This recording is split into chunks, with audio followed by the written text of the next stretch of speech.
एक अधूरी क्लास हमेशा अधूरी जानकारी देती है, इसलिए क्लास को अंत तक देखें। सभी को नमस्कार। मैं Hemlata Verma HC² Hemlata coaching classes में आप सभी का स्वागत करती हूँ। प्यारे बच्चों, अब तक हमने केमिकल रिएक्शन और इक्वेशन से रिलेटेड सभी छोटे छोटे टॉपिक्स को डिस्कस कर लिया है। इसलिए आज की इस क्लास में हम पढ़ेंगे टाइप्स ऑफ केमिकल रिएक्शंस, रासायनिक अभिक्रियाओं के प्रकार। फर्स्ट है कॉम्बिनेशन रिएक्शन, संयोजन अभिक्रिया। सेकंड, डिकम्पोजिशन रिएक्शन, वियोजन अभिक्रिया। थर्ड, डिस्प्लेसमेंट रिएक्शन, विस्थापन अभिक्रिया। फोर्थ, डबल डिस्प्लेसमेंट रिएक्शन, द्विविस्थापन अभिक्रिया। Fifth, oxidation and reduction reaction, उपचयन एवं अपचयन अभिक्रिया, यानी कि ऑक्सीडेशन को कहेंगे उपचयन और रिडक्शन को कहेंगे अपचयन अभिक्रिया। 6, एक्सोथर्मिक एंड एंडोथर्मिक रिएक्शन, यानी कि ऊष्माक्षेपी एवं ऊष्माशोषी अभिक्रिया। तो हम 1 बाय 1 स्टार्ट करेंगे। तो सबसे पहले हम आज क्या पढ़ेंगे? कॉम्बिनेशन रिएक्शन पढ़ेंगे। फर्स्ट हो गई हमारी कॉम्बिनेशन रिएक्शन, यानी कि संयोजन अभिक्रिया। Such a reaction in which a single product is formed, यानी कि एक ऐसी रिएक्शन जहां पर एक सिंगल प्रोडक्ट बनेगा, यानी कि बन करके सिर्फ एक ही चीज तैयार होगी। फ्रॉम 2 और मोर रिएक्टेंट्स, और वहां पे कितने रिएक्टेंट्स चाहिए? एटलीस्ट 2 होने चाहिए और 2 से ज्यादा भी हो सकते हैं। Is known as a combination reaction. तो ऐसी रिएक्शन को हम क्या कहते हैं? कॉम्बिनेशन रिएक्शन कहते हैं। यानी कि चीज एक ही बन करके आएगी, लेकिन उसे बनाने के लिए 2 या 2 से ज्यादा रिएक्टेंट्स की हमें जरूरत होती है। ऐसी अभिक्रिया जिसमें 2 या 2 से अधिक अभिकारक मिलकर एकल उत्पाद का निर्माण करते हैं। एकल उत्पाद यानी कि सिर्फ एक ही चीज बनेगी, और अभिकारक कितने हैं? 2 हैं कम से कम, या फिर उससे ज्यादा भी हो सकते हैं। उसे संयोजन अभिक्रिया कहते हैं। चलिए इसे हम एक बार आपको लिखकर बताते हैं। मान लीजिए हमारे पास में एटलीस्ट अगर 2 रिएक्टेंट्स हैं, यानी कि हमारे पास में 2 अभिकारक हैं A+B, तो वह क्या बनाएंगे रिएक्ट करके? AB। तो प्रोडक्ट का नाम क्या होगा? AB होगा। और यदि मान लीजिए 2 से ज्यादा हैं तो हम एटलीस्ट 3 लिख लेते हैं। तो A+B+C, और वह रिएक्ट करके क्या बनाएंगे? ABC नाम का कोई प्रोडक्ट या उत्पाद बनाते हैं। हम इनके एग्जाम्पल्स की बात करते हैं, तो हम इजी से एग्जाम्पल से स्टार्ट करेंगे। ये है हमारा C+O2, यानी कि ये कार्बन है और ये ऑक्सीजन गैस है। यानी कि हम कार्बन को क्या कर रहे हैं? बर्न कर रहे हैं। तो वहां पे क्या बनती है? CO2। एक सिंगल प्रोडक्ट बना है, एकल उत्पाद मिला है, और उसके साथ में यहाँ पर क्या होता है? हीट प्रोड्यूस होती है। तो हमारा प्रोडक्ट क्या है कि वहां पे CO2 बनी है। या फिर हम बात करते हैं वाटर की, तो आपको पता है क्या होता है? हाइड्रोजन और ऑक्सीजन से वाटर बनता है। तो हम क्या लिखेंगे? H2O। एक सिंगल प्रोडक्ट बना, लेकिन बैलेंस करने के लिए यहाँ पे 2 लिखना होगा। इसी तरह से कैल्शियम ऑक्साइड, ये हमारा कैल्शियम है, ये हमारा ऑक्सीजन है। वह रिएक्ट करके क्या बनाते हैं? कैल्शियम ऑक्साइड बनाते हैं, लेकिन इसे बैलेंस करने के लिए हमें क्या लिखना होगा? यहाँ पर 2 लिखना होगा। इसके अलावा सल्फर डाइऑक्साइड गैस, ये हमारा सल्फर है और ये हमारी ऑक्सीजन गैस है। यह मिलकर क्या बना रहे हैं? सल्फर डाइऑक्साइड गैस बना रहे हैं, SO2। इसके अलावा हम और बात करते हैं कुछ और रिएक्शंस की, तो ये हो जाएगी हमारी, ये है ammonia gas, NH3 ammonia gas. इनके नाम आप अपने आप लिखते जाएं जिनकी जानकारी आपको नहीं है। और ये HCl, यानी कि हाइड्रोक्लोरिक एसिड, और इसे हिंदी में कहते हैं हाइड्रोक्लोरिक अम्ल। यह रिएक्ट करके क्या बनाते हैं? तो यह बनाते हैं NH4Cl, यानी कि अमोनियम क्लोराइड बनाते हैं। यहाँ पर भी एक सिंगल प्रोडक्ट बना है, एकल उत्पाद है।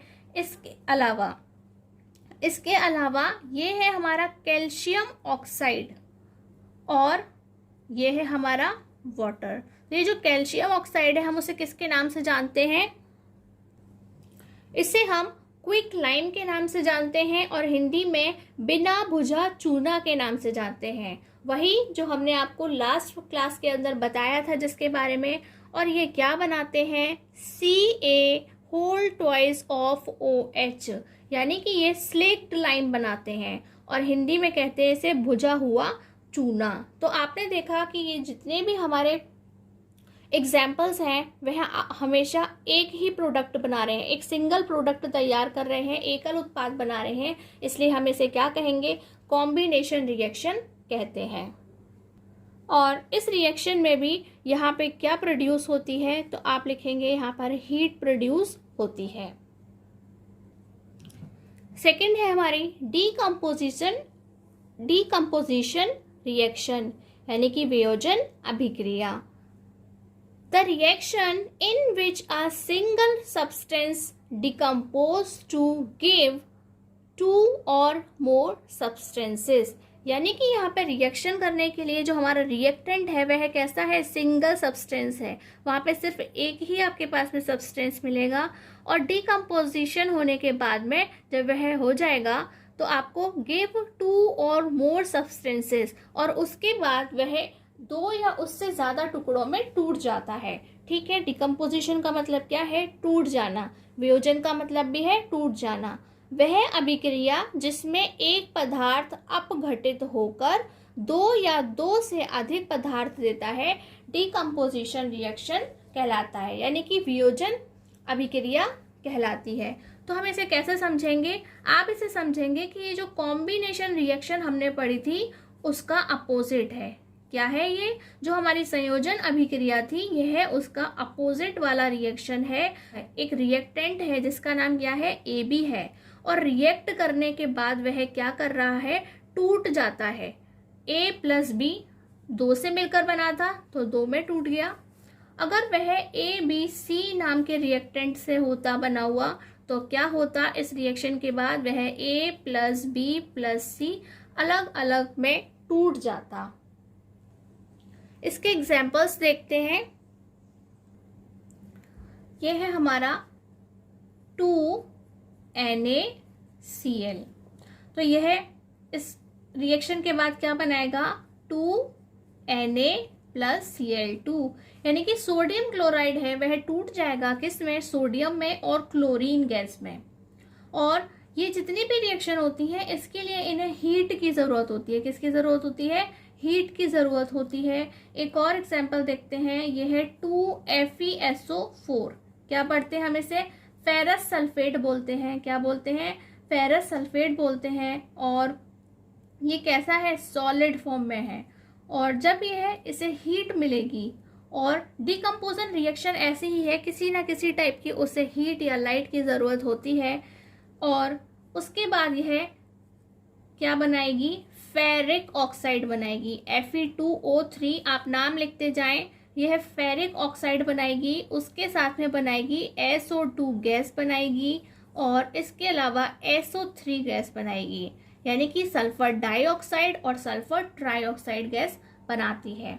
और इसकी क्या खास बात है कि जो हमारा फेरस सल्फेट होता है वह कैसे कलर का होता है, सभी बच्चे लिख लेंगे, ग्रीन कलर का होता है। और जब यह ऑक्साइड में कन्वर्ट हो जाता है, यानी कि फेरिक ऑक्साइड बना लेता है, तो इसका कलर जो होता है वह रेडिश ब्राउन हो जाता है। कैसा हो जाता है, रेडिश ब्राउन कलर का ये दिखाई देता है। नेक्स्ट हम बात करते हैं कैल्शियम कार्बोनेट। क्या है कि कैल्शियम कार्बोनेट है CaCO3, और ये भी कैसी फॉर्म में है, सॉलिड फॉर्म में है। ये डिकम्पोज होगा, वियोजित होगा हीट की हेल्प से। तो यह क्या बनाता है, CaO। क्या बनाता है, CaO बनाता है सॉलिड फॉर्म में, यानी कि यह क्या बना रहा है, कैल्शियम ऑक्साइड बना रहा है। क्विक लाइम जिसे कहते हैं हम, और ये जो हमारा CaCO3 है हम उसे क्या बोलते हैं, लाइम स्टोन कहते हैं। हिंदी में इसे चूना पत्थर कहा जाता है, और इसे हम क्विक लाइम बोलते हैं, यानी कि बिना भुजा चूना कहते हैं। तो यह क्या बना रहा है, CaO बना रहा है, और इसके अलावा क्या बना रहा है, CO2 गैस बना रहा है। क्या बना रहा है, CO2 गैस बना रहा है। इसके अलावा देखते हैं यह क्या बनाता है। अभी हम और रिएक्शन लेते हैं, तो ये है हमारा AgBr, 2AgBr। Ag यानी कि सिल्वर और Br यानी कि ब्रोमीन, लेकिन इसे क्या बोलते हैं, सिल्वर ब्रोमाइड कहते हैं। ये सॉलिड फॉर्म में है और जैसे ही इसे क्या मिलती है, सनलाइट मिलती है। क्या मिलती है, सनलाइट मिलती है, यानी कि सूर्य की रोशनी मिलती है, तो यह क्या होता है, डिकम्पोज हो जाता है और 2 पार्ट्स में डिवाइड हो जाता है। ये बनाता है 2Ag, यानी कि सिल्वर सॉलिड फॉर्म में अलग हो जाता है और जो हमारा ब्रोमीन है वह गैस की फॉर्म में अलग हो जाता है। तो आपसे कोई पूछे कि ये किस काम में आता है, तो जो हमारा सिल्वर ब्रोमाइड है वह जो ब्लैक एंड व्हाइट फोटोग्राफी होती है उसके काम में आता है। कभी कभी ये क्वेश्चन आपसे पूछा जा सकता है कि जो सिल्वर ब्रोमाइड है वह किस काम में आता है, तो आपको याद रखना है कि जो ब्लैक एंड व्हाइट फोटोग्राफी होती है उसके काम में आता है। इसी की बजाय हम यहाँ पे AgCl भी लिख सकते थे। क्या कर सकते थे, AgCl बना सकते थे। अभी हम आपको उसे करके दिखाते हैं। यहीं पर ये ले लिया हमने 2AgCl, कैसी फॉर्म में है, वह सॉलिड फॉर्म में है। इसे भी क्या चाहिए, सनलाइट चाहिए इसे भी, और यह भी क्या करेगा, तो ये 2Ag, ये क्या बना रहा है, 2Ag यानी कि सिल्वर अलग हो जाएगा और क्लोरीन गैस जो है वह अलग हो जाएगी। लेकिन इस रिएक्शन की क्या खास बात है कि ये जो है, पहले जो AgCl था वह कैसा था, वाइट कलर का था, लेकिन वह बाद में जब अलग हो जाता है तो कैसा हो जाता है, ग्रे कलर का हो जाता है। ये जो हमारा सिल्वर है वह ग्रे कलर का हो जाता है। तो अब हम आपको दिखाते हैं एक और रिएक्शन। ये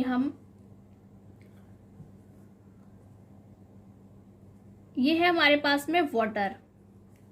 अगर हम यहाँ पे वाटर के अंदर इलेक्ट्रिक करंट दें, क्या दें, इलेक्ट्रिक करंट दें, हिंदी मीडियम याद रखें, वो भी इन चीज़ों को बिल्कुल ऐसे ही लिखें। इतनी इंग्लिश वहाँ पर चलती है और इससे ज़्यादा भी चल जाती है। तो ये है 2H2O, हम उसे इलेक्ट्रिक करंट दे रहे हैं, तो वह किस में डिवाइड हो जाएगी, हाइड्रोजन गैस में और ऑक्सीजन गैस में डिवाइड हो जाती है। ये भी क्या है, वाटर का डिकम्पोजिशन करना कहते हैं। किसका, वाटर का, यानी कि जल को वियोजित करना कहते हैं। इसके अलावा एक मोस्ट इम्पॉर्टेंट रिएक्शन है, मैं उसे भी बता देती हूँ। तो ये है हमारा 2PbNO2 और ये है whole twice.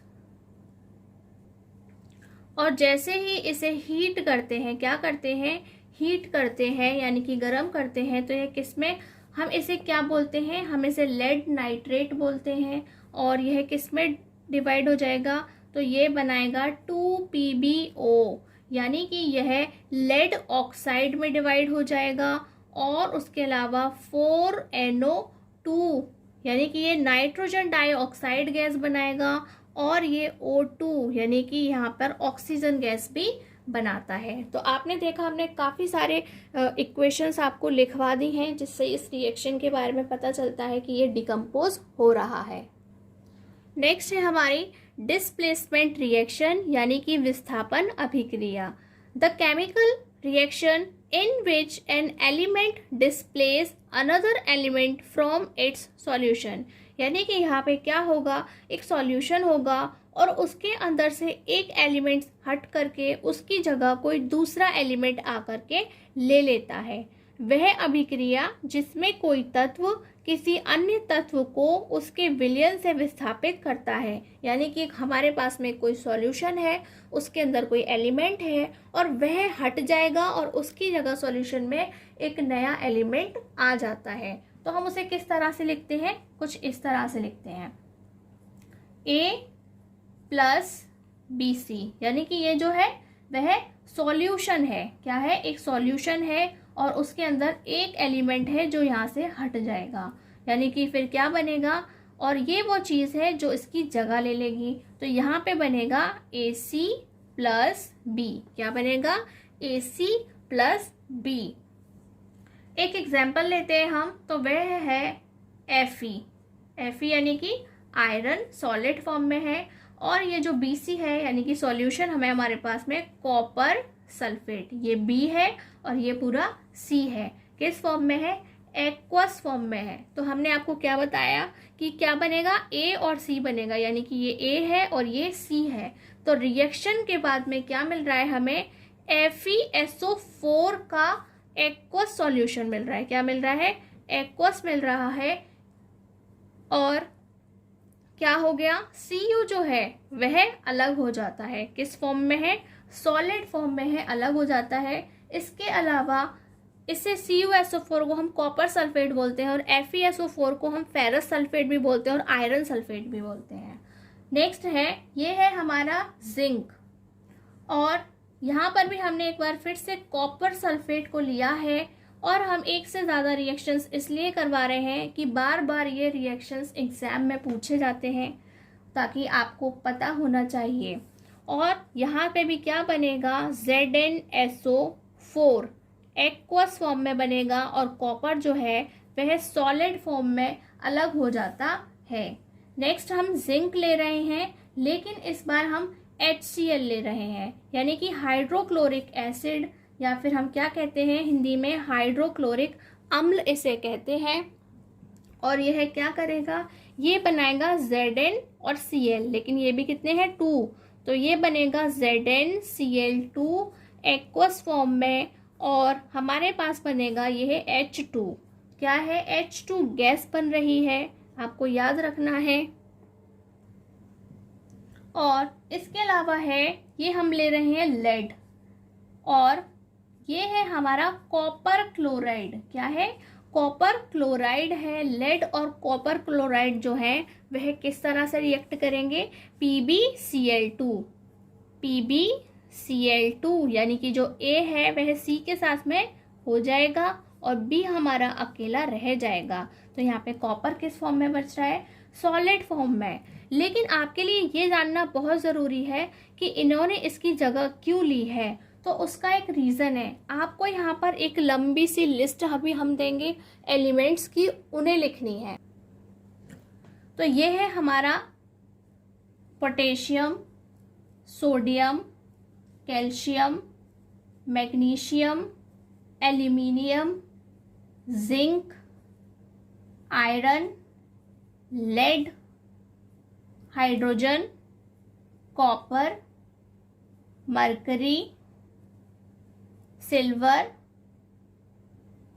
Gold and platinum. तो ये हमारी वो पूरी लिस्ट है जिससे हमें क्या करना होता है? रिएक्ट करना होता है। ये सबसे ज़्यादा रिएक्टिव है जो ऊपर लिखा है, ये उससे कम रिएक्टिव है, यानी कि कम अभिक्रियाशील है, ये उससे कम, ये उससे कम, और ये लिस्ट इस तरह से घटती जाएगी। तो कोई भी जो ज़्यादा रिएक्ट करता है वह कम रिएक्ट करने वाले की जगह ले लेता है। जैसे हम बात करते हैं यहाँ पर, ये हमारा आयरन है और ये हमारा कॉपर है। तो देखिए आयरन जो है वह पहले पड़ता है और कॉपर जो है वह बाद में पड़ता है, इसलिए ये क्या करेगा? ये ज़्यादा स्ट्रॉन्ग है, इसलिए ये इसकी जगह ले लेता है और इसको हटाकर अलग कर देता है। इसी तरह से हम जिंक और कॉपर को देखते हैं, तो आप देखेंगे कि जिंक भी कैसा है? आगे है और कॉपर हमारा पीछे रह गया है, यानी कि ये ज़्यादा रिएक्टिव है, इसलिए ये इसकी जगह ये ले लेता है। फोर्थ है हमारी डबल डिस्प्लेसमेंट रिएक्शन, यानी कि द्विविस्थापन अभिक्रिया। जैसे कि आपने विस्थापन यानी कि डिस्प्लेसमेंट में देखा था कि एक क्या होता है? एक्सचेंज हो जाता है एक दूसरे से वहाँ पर, और यहाँ पे है द्विविस्थापन डबल डिस्प्लेसमेंट, यानी कि दो चेंजेस होंगे। ठीक है, such reactions in which there is an exchange of ions between the reactants are called double displacement reaction. यानी कि जो भी हमारे पास में रिएक्टेंट होंगे जिनसे हम रिएक्शन कराने वाले हैं, उन्हीं के आयंस का क्या हो जाएगा? एक्सचेंज हो जाएंगे, एक का दूसरे में चला जाएगा, दूसरे का पहले में आ जाएगा। वे अभिक्रियाएं जिनमें अभिकारकों के बीच आयनों का आदान प्रदान होता है, यानी कि अभिकारक जिनसे हम रिएक्शन करते हैं उनके जो भी आयन होंगे वह एक दूसरे से बदल जाएंगे, उन्हें द्विविस्थापन अभिक्रिया कहते हैं। जैसे मैं आपको लिख के बताती हूँ कि अगर हम सिंबॉलिक लिखेंगे तो इसे किस तरह से लिखेंगे? ये हो जाएगा हमारा AB। ठीक है, एक रिएक्टेंट यानी कि अभिकारक AB है और जो दूसरा वाला है वह कौन सा है? CD है। तो वह आपस में क्या करेंगे, चेंज कर लेंगे। ये जो होता है वह पॉजिटिव आयन होता है। कौन सा होता है, पॉजिटिव, और ये नेगेटिव आयन होता है। ये भी पॉजिटिव होता है और ये नेगेटिव। हिंदी में हम इन्हें बोलते हैं धनायन और ऋणायन बोलते हैं। तो ये बनाएंगे, ए जो है वह डी के साथ में जाके मिल जाता है, ए डी, और जो बी है वह सी के साथ में जाके मिल जाता है। इसे हम और भी अच्छे से याद करने के लिए डायरेक्ट लिखें, आयन एक्सचेंज। क्या कहते हैं, आयन एक्सचेंज इसे कहते हैं, यानी कि आयनों का आदान प्रदान कहते हैं। अगर हम रिएक्शन की बात करें तो हम सबसे पहले ले लेते हैं HCl। यह है हमारा HCl यानी कि हाइड्रोक्लोरिक एसिड, और ये है हमारा NaOH यानी कि सोडियम हाइड्रोक्साइड है। क्या है, सोडियम हाइड्रोक्साइड है। इनके नाम आप अपने आप लिखते जाएं। ये एक एसिड है, ये एक बेस है, और ये रिएक्ट करके क्या बना रहे हैं, ये जो है वह इसके साथ चला जाता है। तो क्या बनेगा, यहाँ पे H2O बन गया। एक H ये है और एक ये है, H2O यानी कि वाटर बन गया।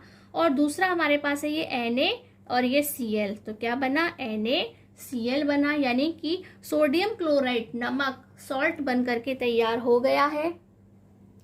और इसके एग्जाम्पल लेते हैं। तो हमारे पास में नेक्स्ट एग्जाम्पल है Na2SO4। ये क्या है, सोडियम सल्फेट है। क्या है, एक्वस फॉर्म में है। कैसी फॉर्म में है, एक्वस फॉर्म में है। ये भी एक्वस फॉर्म में है। और ये जो सेकंड है, दूसरा जो हम ले रहे हैं, BaCl2, बेरियम क्लोराइड। क्या है, बेरियम क्लोराइड है, वो भी एक्वस फॉर्म में है, यानी कि सॉल्यूशन की फॉर्म में है। तो यह क्या बनाएगा, ये जो हमारा Na है वह किसके पास चला गया, A जो है वह D के साथ में चला जाएगा। तो ये दोनों ही 2 है, तो क्या बनेगा, 2NaCl। किस फॉर्म में बनेगा, ये एक्वस फॉर्म में ही आपको मिलेगा जो हमारा NaCl है। और ये जो है हमारा BaSO4, क्या बोलते हैं, BaSO4 को हम बोलते हैं, SO4 को हम बोलते हैं बेरियम सल्फेट। और ये कैसा होता है, वाइट कलर का PPT होता है। कैसे कलर का होता है, वाइट PPT होता है, यानी कि सफेद अपशेप देता है। हिंदी मीडियम सफेद अपशेप लिखना चाहे लिख ले, अगर वो वाइट PPT भी लिखेगा तब भी उसे मार्क्स मिल जाएंगे। थर्ड है हमारी रिएक्शन AgNO3, एक्वस फॉर्म में है, यानी कि इसे कहते हैं सिल्वर नाइट्रेट। क्या कहते हैं, सिल्वर नाइट्रेट कहते हैं। आपको नाम लिखते जाना है। और यहाँ हम ले रहे हैं हमारा NaCl, यानी कि सोडियम क्लोराइड है, एक्वस फॉर्म में घुला हुआ है। तो ये क्या बनाएगा, ये जो है Ag वह किसके साथ जाएगा, Cl के साथ, AD के साथ चला जाता है। तो ये हमारे पास में क्या है, AgCl बन रहा है, प्लस Na जो है वो NO3 के साथ जाएगा। ये हो जाएगा हमारे पास में NaNO3।